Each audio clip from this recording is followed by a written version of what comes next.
네, 만나서 반갑습니다. 우리 가정에서 함께 예배하시는 모든 성도님들 환영하고 또 축복합니다. 오늘 함께 살펴볼 말씀은 요한복음 19장 38절에서 42절 말씀입니다. 요한복음 19장 38절에서 42절 말씀입니다. 네, 다 찾으신 줄 알고 몇 절 안 되니까요. 우리 가정에서도 우리 함께 합독하도록 하겠습니다. 시작. 아리마대 사람 요셉은 예수의 제자이나 유대인이 두려워 그것을 숨기더니 2일 후에 빌라도에게 예수의 시체를 가져가기를 구하매 빌라도가 허락하는지라. 이에 가서 예수의 시체를 가져가니라. 일찍이 예수께 밤에 찾아왔던 니고데모도 모략과 침향 섞은 것을 100리트라쯤 가지고 온지라. 이에 예수의 시체를 가져다가 유대인의 장례법대로 그 향품과 함께 세마포로 쌌더라. 예수께서 십자가에 못 박히신 곳에 동산이 있고 동산 안에 아직 사람을 장사한 일이 없는 새 무덤이 있는지라. 이날은 유대인의 준비일이요 또 무덤이 가까운 고로 예수를 거기 두니라. 아멘. 네, 오늘은 2일 후에라는 제목으로 하나님 말씀 증거하도록 하겠습니다. 지난 시간 우리는 예수님의 죽음을 살펴보았습니다. 예수님의 시체는 십자가에서 내려졌습니다. 이제 남은 것은 예수님의 시체를 매장하는 일입니다. 자, 그런데 이 시간이 얼마 남지 않았습니다. 자, 앞으로 3시간이 지나면 안식일이 시작되기 때문입니다. 안식일이 시작되면 아무 일도 할 수가 없게 되죠. 자, 그러니 예수님의 시체를 서둘러 빨리 매장해야 합니다. 자, 그런데 예수님의 시체를 매장할 만한 사람이 보이지 않습니다. 요한을 제외한 예수님의 모든 제자들은 하나같이 도망가 버렸기 때문입니다. 또 예수님의 육신의 형제들도 지금 십자가 곁에 있지 않습니다. 물론 예수님의 어머니 마리아가 십자가 곁에 있습니다. 자, 그러나 그녀의 집은요, 예수님이 죽으신 예루살렘 근처가 아닙니다. 오히려 거리가 먼 북쪽 갈릴리에 있었습니다. 자, 그러니 예루살렘 근처에서 적당한 매장지를 찾는 것은 쉬운 일이 아니었습니다. 자, 만약 이대로 시간이 그냥 흘러간다면 예수님의 시신은 짐승의 먹이가 될 것입니다. 자, 그런데 오늘 본문에서 의외의 인물이 등장합니다. 그러니까 그리스도를 장사 지낸 뜻밖의 두 인물이 등장합니다. 자, 누구이죠? 아리마대 사람 요셉과 니고데모였습니다. 자, 먼저 오늘 본문은 아리마대 사람 요셉을 우리에게 소개합니다. 자, 이 요셉은요, 지금까지 한 번도 요한복음에서 등장한 적이 없습니다. 그러니까 오늘 처음이자 마지막으로 등장하는 인물입니다. 자, 그런데 특이하게도요, 다른 복음서를 보면 예수님을 매장하는 장면마다 요셉은 늘 나옵니다. 자, 마태복음 27장 57절인데요. 저물었을 때 아리마대의 부자 요셉이라 하는 사람이 왔으니 그도 예수의 제자라. 그러니까 마태 기록에 의하면 그는 부자였다고 말합니다. 자, 마가복음 15장 43절에 의하면 이 사람은 존경받는 공회원이요 하나님의 나라를 기다리는 자라고 말합니다. 그러니까 마가의 정보에 의하면 그는 존경받는 공회원이었습니다. 자, 여기 공회원은 이제 사내들인 공회원을 말합니다. 그러니까 그 당시 고위급의 이제 엘리트 공무원이었습니다. 그러니까 부자일 뿐만 아니라 사회적으로 굉장히 영향력 있는 고위급 인사였습니다. 자, 누가복음 23장 50절에서 51절은 이렇게 소개하는데요.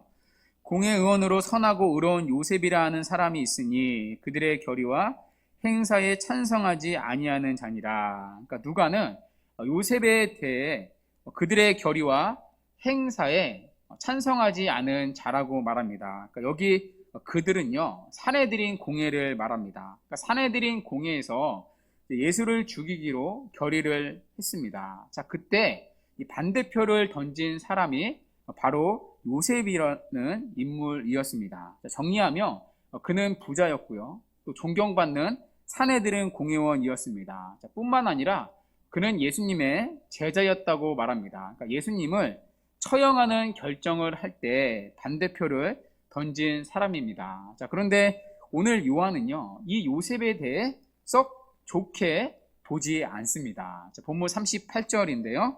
우리 38절 우리 함께 가정에서도 읽어보도록 하겠습니다. 시작.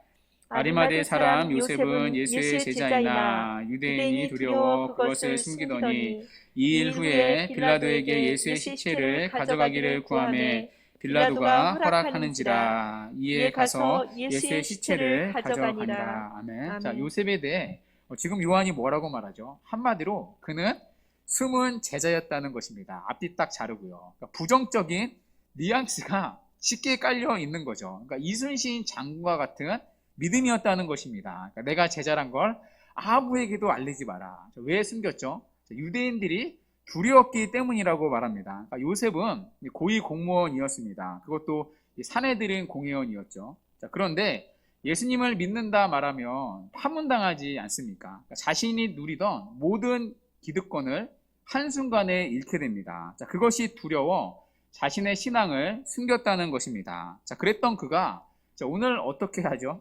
빌라도에게 예수님의 시체를 달라고 요구합니다. 사실 이 요구는요, 그의 신분을 이용한 요구였습니다. 그러니까 그는 이 공회원이었기 때문에 이 빌라도 같은 높은 사람을 만나는 게 어렵지 않았을 것입니다. 또 빌라도 역시 이제 그의 신분을 보고 이제 그의 요구를 쉽게 들어주었습니다. 자, 그리고 이때 또 한 명의 인물이 등장을 하는데요. 요한은 예수님을 장사 지내 또 한 명의 인물을 우리에게 소개합니다. 바로 니고데모입니다. 자, 니고데모는요, 우리가 잘 아는 인물입니다. 요한복음 3장에서 우리는 이미 그를 만난 적이 있습니다. 자, 그에 대해 요한은 이렇게 소개를 하는데요. 우리 39절 우리 한번 같이 읽어보도록 하겠습니다. 시작. 일찍이 예수께 밤에 찾아왔던 니고데모도 모략과 침향 섞은 것을 100리트라쯤 가지고 온지라. 아멘. 자, 니고데모에 대해서 어떻게 소개하죠? 일찍이 예수께 밤에 찾아왔던 자라고 말합니다. 그러니까 여기에도요, 부정적인 시선이 짙게 깔려 있습니다. 그러니까 사실 이 말은 니고데모의 수치를 드러내는 말이기 때문입니다. 그러니까 요한복음 3장에서 니고데모는 예수님을 밤중에 찾아왔습니다. 자, 왜 밤중에 찾아왔죠? 그 역시 주변의 시선이 두려웠기 때문입니다. 그러니까 니고데모 역시 요셉과 같은 사내들인 공회원이었습니다. 자, 그래서 그는 사람들이 다 보는 대낮에 예수님을 찾아올 용기가 없었습니다. 자, 그래서 밤에 예수님을 몰래 찾아온 것입니다. 자, 그때 주님이 니고데모에게 다짜고짜 하신 말씀이 무엇이죠? 바로 거듭남에 대한 말씀이었습니다. 그러니까 거듭나지 아니하면 하나님의 나라를 볼 수 없다. 그런 말씀을 하셨습니다.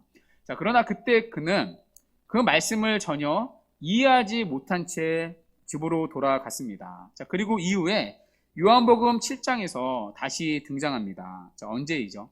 공회가 예수님을 잡아 죽일 모의를 하고 있을 때였습니다. 자, 그때 니고데모는 적극적으로 반대하지는 않았습니다. 그러니까 다만 지금 예수님을 죽이려는 모의가 지금 좀 섣부른 것이 아닌가. 그러니까 사람들의 말만 듣고, 그러니까 여론만 듣고 어떻게 그리스도를 우리가 쉽게 판단할 수 있느냐. 그러니까 이 정도의 발언만 했습니다. 자, 그래도 어쨌든 예수님을 변호를 하긴 했었던 거죠. 자, 그리고 이후로 그는 요한복음에서 나타나지 않았습니다. 자, 그런데 그랬던 그가 오늘 예수님을 장사 지내기 위해 찾아옵니다. 자, 그런데 손에 무엇을 들고 오죠? 모략과 침향 섞은 것을 가지고 왔습니다. 자, 모략은요, 쉽게 말하면 방부제입니다. 원래 이 모략은 이집트 사람들이 미라를 만들 때 사용했던 향료입니다.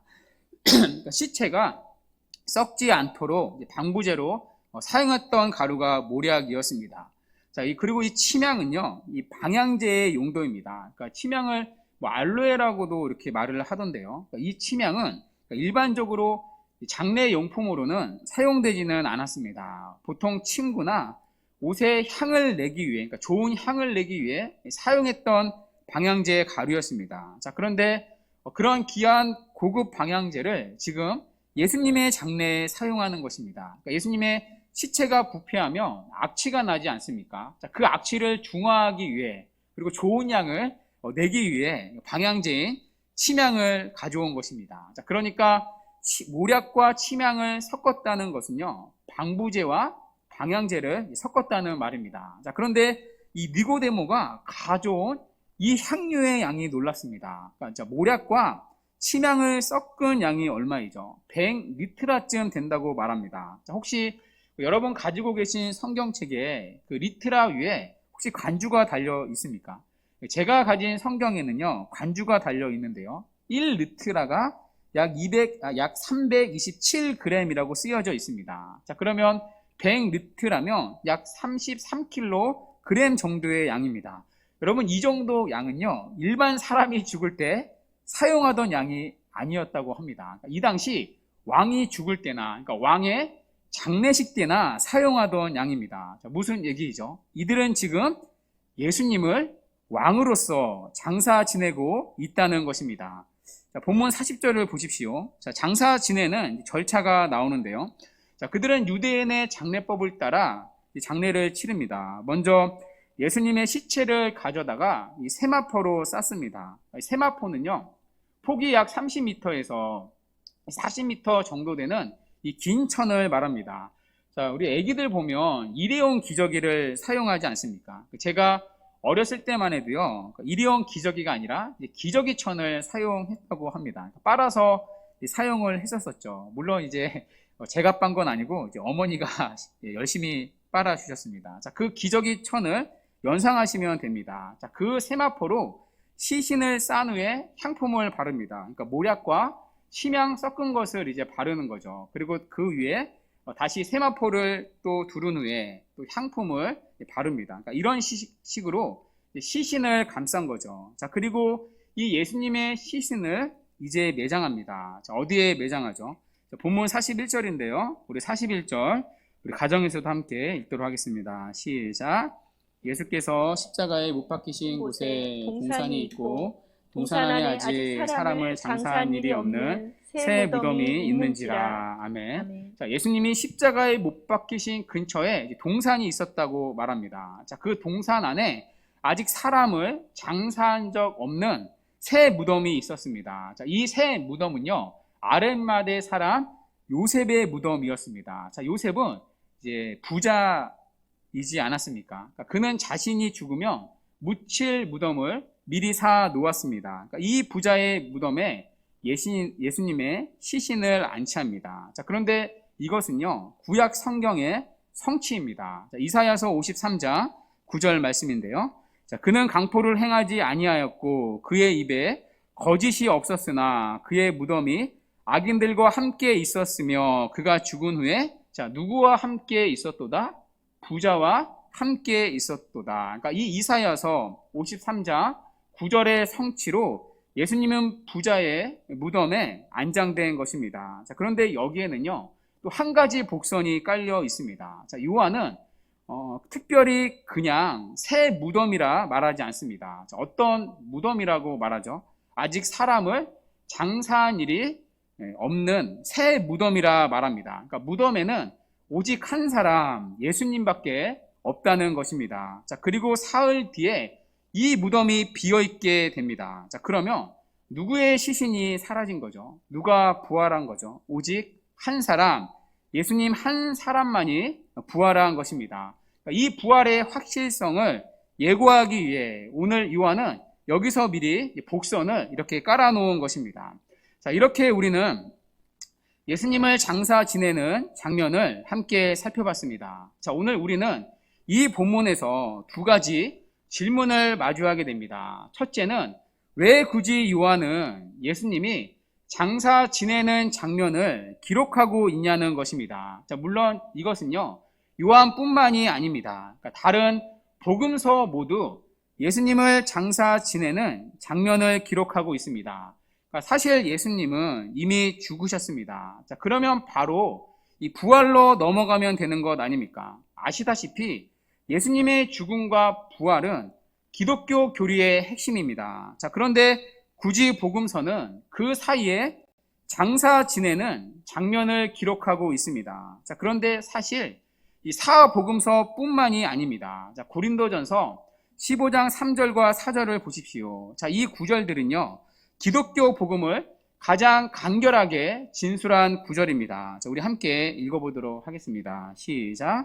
내가 받은 것을 먼저 전하였노니 이는 성경대로 그리스도께서 우리 죄를 위하여 죽으시고 장사 지낸 바 되셨다가 성경대로 사흘 만에 다시 살아나사. 아멘.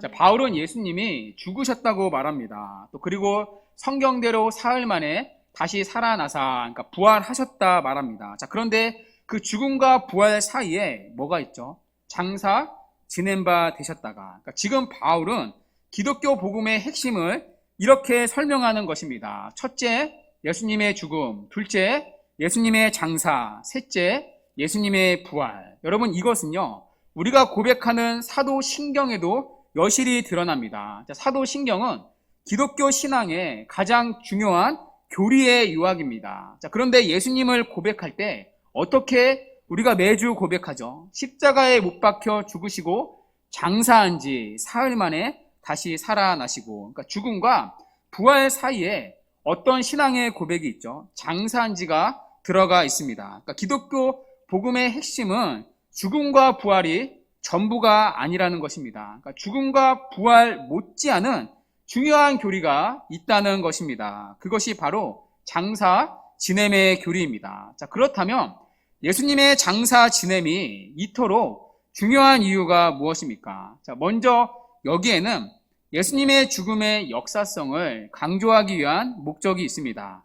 자, 우리가 지난번 살펴본 대로 이 당시 사람들은요, 예수님의 죽음을 실제로 믿지 않았습니다. 자, 그 중에 대표적인 이단이 누구였죠? 바로 영지주의자들이었습니다. 그러니까 이들은요, 예수님이 육체로 오셨다는 사실을 부인했습니다. 자, 그래서 이들은 예수님이 십자가에 죽으셨다는 사실을 믿지 못했습니다. 자, 이것은 오늘날도 여전히 마찬가지입니다. 자, 오늘날 소위 자유주의자들은요, 부활의 역사성을 부인합니다. 어떻게 죽은 사람이 부활할 수 있나? 자, 그래서 이들은 예수님이 죽었다는 사실을 부인합니다. 그러니까 예수님은 죽은 게 아니라 단지 십자가에서 기절했을 뿐이다. 그러니까 성경을 봐라.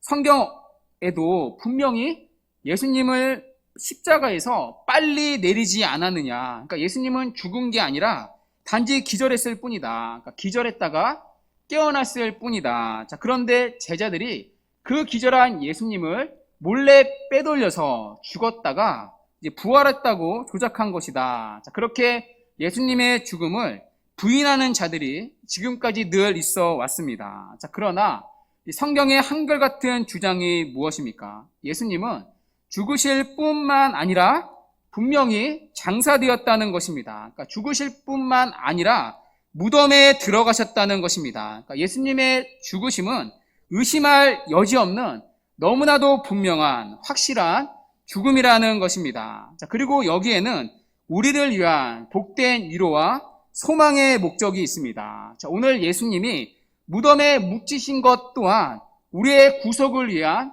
너무나도 중요한 일입니다. 여러분, 이 땅에서 태어난 모든 사람은 반드시 죽습니다. 그런데 죽음이 끝이 아니죠. 모든 사람은 장례를 치릅니다. 그러니까 죽은 우리의 몸은 무덤에 묻혀서 썩게 될 것입니다. 자, 원래 이것은 인간에게 자연스러운 삶의 과정이 아닙니다. 죄로 인한 하나님의 형벌입니다. 여러분, 창세기를 보십시오. 첫사람 아담이 죄를 지었을 때 하나님이 하신 말씀이 무엇이죠? 창세기 3장 19절인데요. 너는 흙이니 흙으로 돌아갈 것이니라. 자, 무슨 얘기이죠? 무덤에 들어가는 것은 죄에 대한 하나님의 저주와 형벌이라는 것입니다. 그래서 무덤은 사실 모든 사람의 공포의 대상입니다. 자, 그러나 오늘 예수님은 죽으실 뿐 아니라 무덤의 장사 되십니다. 그분은 흙으로 돌아가시기까지 우리의 죄를 다 담당하셨다는 것입니다. 그래서 무덤은 더 이상 믿는 우리에게는 공포의 대상이 아니라는 것입니다. 그리스도께서 무덤에 묻히심으로 더 이상 무덤에 묻히는 일이 믿는 우리에게는 두려워할 이유가 아니라는 것입니다. 물론 신자도요, 죽어 무덤에 묻힙니다. 자, 그러나 신자에게는 죽음의 의미가 다릅니다. 신자의 죽음은 더 이상 자신의 죄값을 치르는 죽음이 아닙니다. 왜냐하면 그리스도께서 흙으로 돌아가실 만큼 우리의 죄를 다 담당하셨기 때문입니다. 그래서 신자의 죽음은 죄와 관련된 죽음이 아닙니다. 오히려 신자에게 죽음은 두 가지 유익이 있습니다. 첫 번째 유익은요, 죄를 짓는 것을 그치는 것입니다. 여러분, 우리가 살면서 얼마나 많은 죄를 짓습니까? 예수를 믿어도 우리는 일평생 죄를 지으며 살아갑니다. 심지어 죽는 순간까지도 우리는 죄를 짓습니다. 만일 우리가 참된 신자라면 우리는 죄로 인해 늘 고통과 눌림을 갖습니다. 그래서 하루라도 죄를 안 짓고 살고 싶은 마음의 간절한 소원이 있습니다. 자, 그런데 죽는 순간 우리는 죄 짓는 것을 이제는 그칠 수 있습니다. 만일 우리가 참된 신자라면 우리는 이 죽음을 환영할 수밖에 없습니다. 죄와의 지긋지긋한 싸움이 비로소 끝나기 때문입니다. 더 이상 우리는 죄로 인해 아파하지 않을 수 있습니다. 죽으면 더 이상 죄가 우리를 따라올 수 없기 때문입니다. 죽음 너머로는 저 천국에 죄가 우리를 따라오지 못하기 때문입니다. 자, 그래서 신자에게 죽음은요, 성화의 최종적 수단입니다. 성도는 죽음을 통하여 거룩의 완성이 이루어집니다. 자, 그러므로 성도에게 죽음은 저주가 아니라 복된 축복입니다. 우리의 영혼의 성화가 완성되는 날이기 때문입니다. 여러분, 이 죽음이 우리에게는 얼마나 복된 죽음입니까? 성도의 죽음의 유익은 이뿐만이 아닙니다. 성도의 죽음은요, 아시다시피 영원한 천국에 이르는 문입니다. 성도는 죽음을 통해 영원한 천국에 들어갑니다.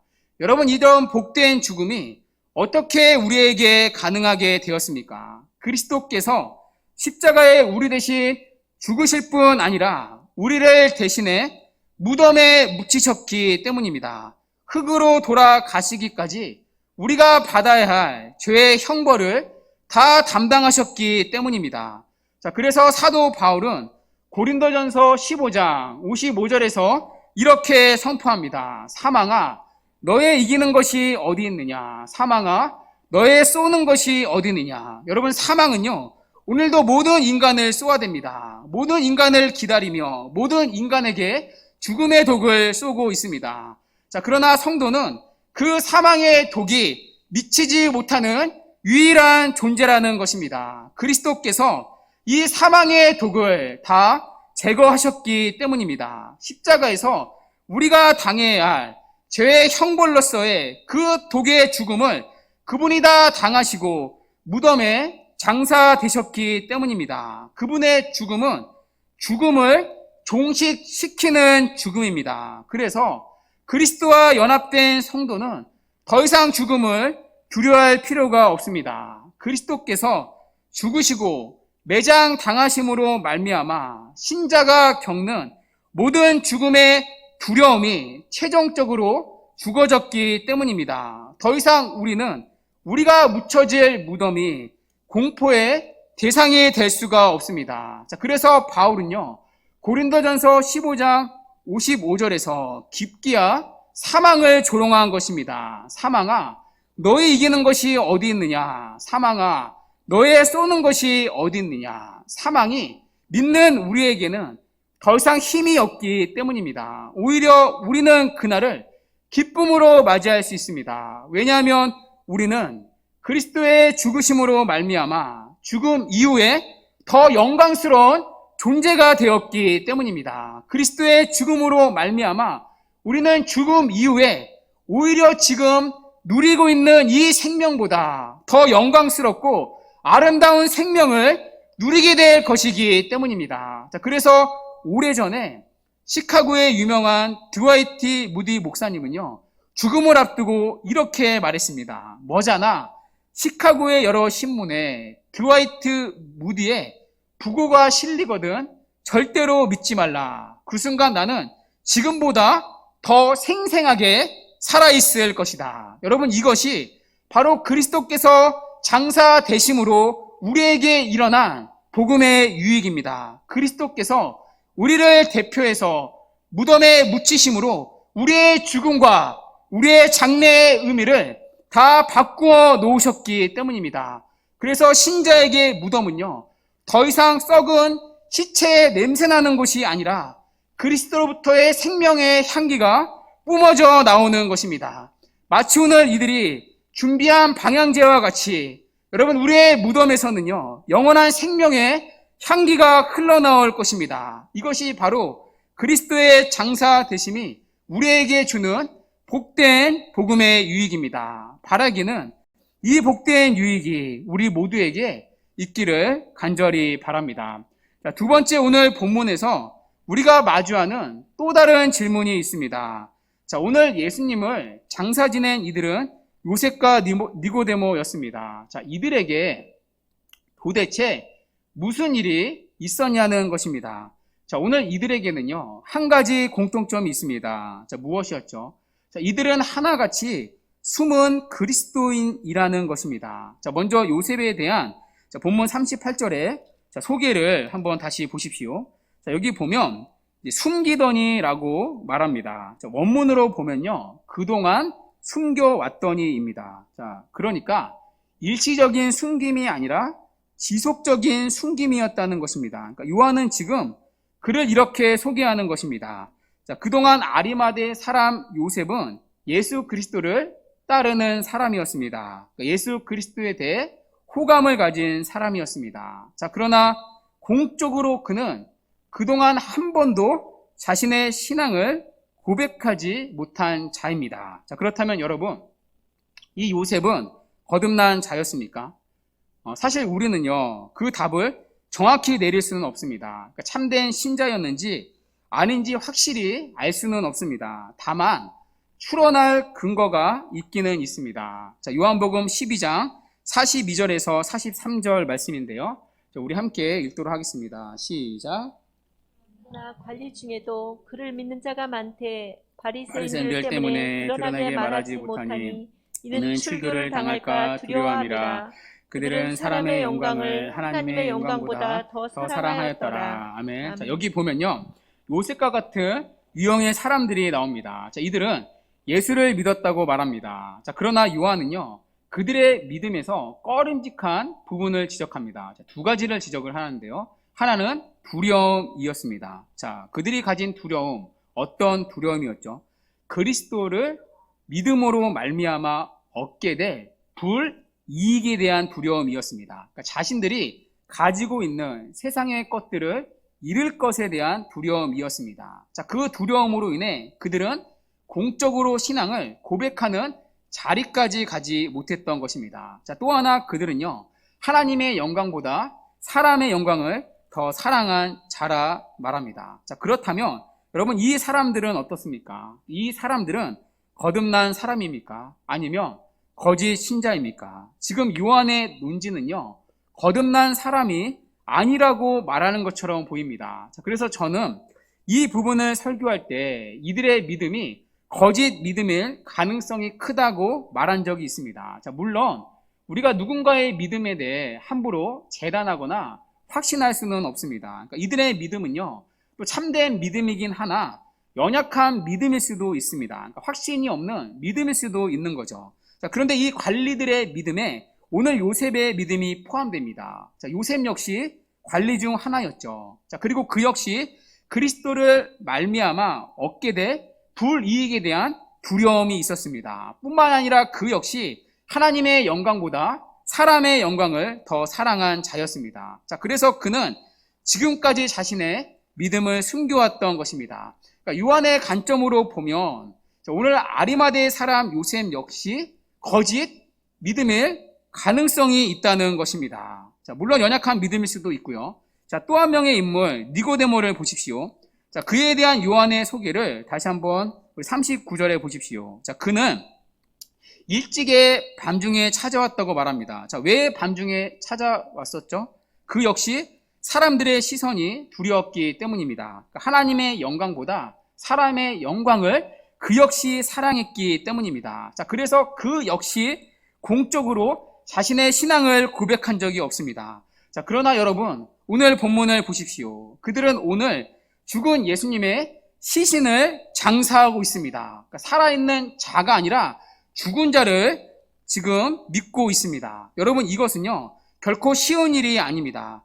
더군다나 지금 예수님은 로마의 반역자로 처형을 당했습니다.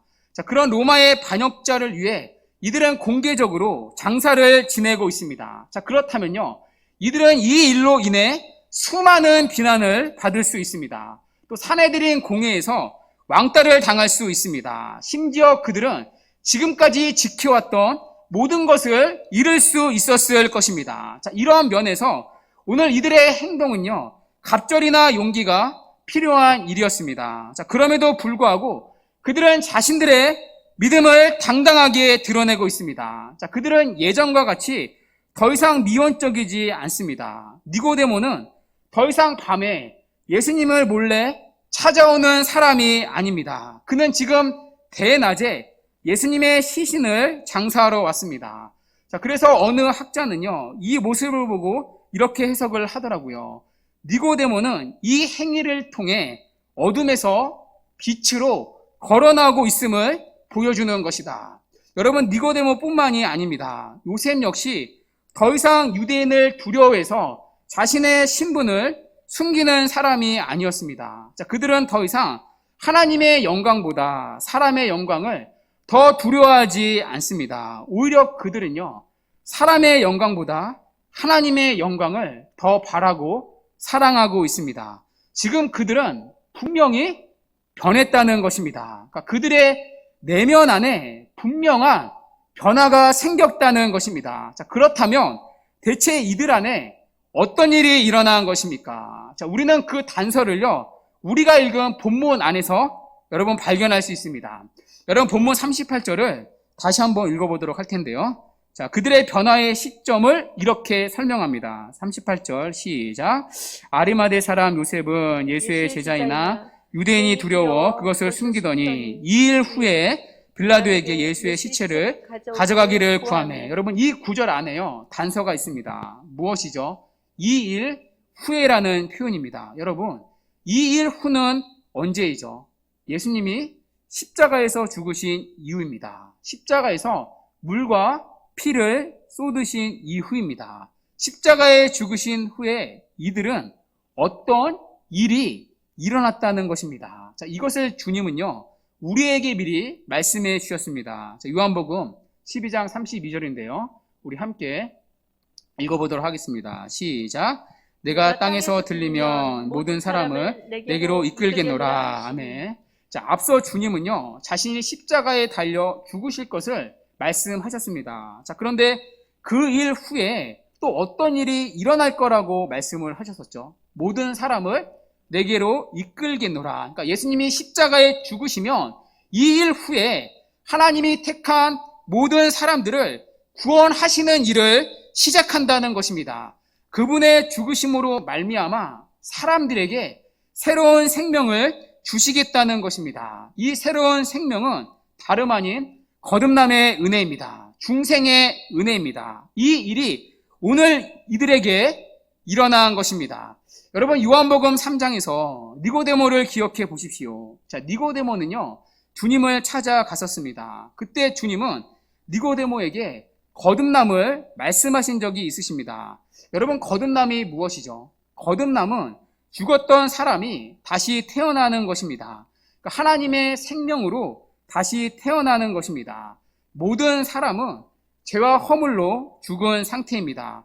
자, 그러나 영적으로 죽었던 사람이 하나님의 생명으로 새롭게 태어나는 것입니다. 그 결과 하나님을 싫어했던 사람이 하나님을 사랑하는 새로운 사람으로 변화되는 것입니다. 이것이 바로 거듭남의 은혜입니다. 이 거듭남의 은혜 없이는요, 하나님의 나라를 볼 수가 없습니다. 영적으로 죽은 사람이 어떻게 하나님을 볼 수가 있겠습니까? 하나님이 생명을 주셔야만 하나님을 볼 수가 있습니다.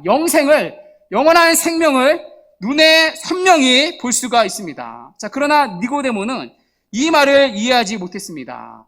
자, 그런데 주님이 십자가에 죽으시는 과정에서 성령님은 니고데모스 속에 이 거듭남의 은혜를 일으키셨던 것입니다. 주님이 약속한 내가 땅에서 들리면 모든 사람을 내게로 이끌겠노라, 이 말씀이 그들 안에 일어난 것입니다. 그래서 이들은 십자가에 달린 유대인의 왕이라는 팻말처럼 그 믿음대로 지금 예수님은 왕으로서 장세 지내고 있었던 것입니다. 자, 그래서 오늘 본문에서 우리가 주목해야 할 표현이 하나 있는데요. 여러분 본문 41절을 한번 보십시오. 우리 41절 우리 다 같이 함께 읽어보도록 하겠습니다. 시작. 예수께서 십자가에 못 박히신 곳에 동산이 있고 동산 안에 아직 사람을 장사한 일이 없는 새 무덤이 있는지라. 여러분 여기서요 반복되는 단어가 하나 있습니다. 무엇이죠? 바로 동산이라는 단어입니다. 여러분 이 동산은요 우리가 요한복음 18장 1절에서 본 적이 있습니다. 여러분 기억나십니까? 자, 그때 요한은요 겟세마네 동산이 아니라 고집스럽게 동산이라 표현한 적이 있습니다. 자, 그때 동산은 어떤 동산을 상징했죠? 에덴 동산을 상징했던 동산입니다. 자, 그 동산이 오늘 본문에서 또다시 등장합니다. 그러니까 요한은 오늘 동산이란 단어를 계속해서 사용합니다. 예수님을 장사 지냈던 곳을 의도적으로 동산이라 표현합니다. 자, 왜 그렇죠? 죽음의 시작이 이 에덴 동산에서 시작되었기 때문입니다. 아시다시피 하나님은 선악과를 따먹으면 반드시 죽는다고 하셨습니다. 자, 그러나 아담은요 선악과를 따먹는 죄를 범했습니다. 그 결과 인간에게 죽음의 시작이 되었습니다. 아담 이후로 태어난 모든 사람은 하나같이 죽음의 지배 아래에 있습니다. 자, 그러나 마침내 둘째 아담이신 그리스도께서 오셔서 이 동산에서 우리 대신 죽음을 당하시고 장사 지냈던 것입니다. 그러니까 그분의 죽음으로 우리의 죽음을 끝내신 것입니다. 자, 그것을 보여주는 확실한 증거가 4장이었습니다. 그러니까 그분의 죽음으로 우리는 새 생명을 얻게 되었다는 것입니다. 그것을 보여주는 표현이 바로 동산이라는 표현입니다. 자, 그래서 아더 핑크는요, 이 부분을 이렇게 주의합니다. 동산이라는 말과 관련된 것은 아름다움을 내포하고 있다. 첫째 아담은 바로 동산에서 죽음을 낳는 씨를 뿌렸다. 그러나 둘째 아담은 이 동산에서 생명을 낳는 씨를 뿌렸다. 여러분 이해가 되십니까? 그리스도께서 죽으심으로 이제는 그분께 속한 모든 자들에게 생명을 주는 일이 시작되었다는 것입니다. 자, 그 생명은 바로 하나님의 생명입니다. 우리의 죽은 영혼을 살리시는 하나님의 생명입니다. 그 생명은 다름 아닌 거듭남의 은혜입니다. 이 새로운 창조가 우리의 영혼 안에 시작되는 것입니다. 이 일이 오늘 이들에게 일어난 것입니다. 여러분 오늘 이들을 보십시오. 이들은 지금까지 숨은 제자였습니다.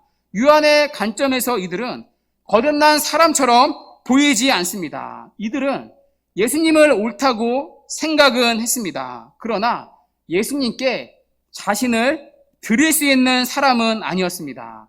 자, 그들은 예수님을 선한 선지자라고까지 생각은 했습니다. 그리고 그분을 쫓아다녔습니다. 그래서 그들은 예수님을 변호하기도 했습니다. 그러나 그들은 예수님을 자신의 구주로 믿지는 않았습니다. 자, 그랬던 그들이 지금 예수님을 만왕의 왕으로 장례를 치르고 있습니다. 이뿐만이 아니었죠. 그들은 자신들이 지금까지 지키고 왔었던 자신들의 위치와 재물을 드디어 버릴 수 있었습니다. 요한복음 12장의 모습과는 반대로 그들은 사람의 영광보다 하나님의 영광을 지금도 두려워하고 있습니다. 자, 왜입니까? 성령 하나님이 그들의 마음 안에 거듭남의 은혜를 일으키셨기 때문입니다. 그리스도의 죽으심으로 말미암아 새로운 생명을 얻게 되었기 때문입니다. 자, 그래서 그들은 더 이상 죽음도 무덤도 두려워할 필요가 없었습니다. 예수 그리스도께서 무덤에 묻히실 만큼 자신들의 죄를 담당하셨다는 이 사실이 믿어졌기 때문입니다. 그래서 더 이상 무덤도 그들에게 두려움의 대상이 되지 못했습니다. 하물며 사람의 영광이 그들에게 두려웠겠습니까? 그들은 이전에 두려워했던 대상들을, 세상의 것들을 더 이상 두려워할 필요가 없었습니다.